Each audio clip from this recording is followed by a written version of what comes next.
Оқушылар, бізде геометрияда ең басты білетін формулаларымызға назар аударайық. Бұл жерде бірінші периметр. Периметр табу үшін бізде П не істейміз? Барлық қабырғаларын қосамыз. Сонда бізде 16. Бұл жерде тағы да қарама-қарсы 16. Бұл жерде ені 10. Қарама-қарсы қабырғасы тоже 10.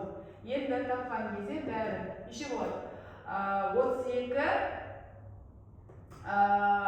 20 қосамыз 52 сантиметр болады. Келесі аудан. Аудан тауыш бізде S.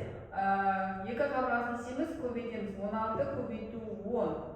Ол бізде S тең 160 сантиметр квадрат болады. Келесі көлем. Көлемді табу үшін барлығы қабырғаларын істейміз, көбейтеміз. Сонда 16 көбейту 10 көбейту 10. Есептегенде бізде 1600 сантиметр куб болады. Егер геометрияны оңай түсінгіңіз келсе, менің пробный сабағымызға қатысыңыздар.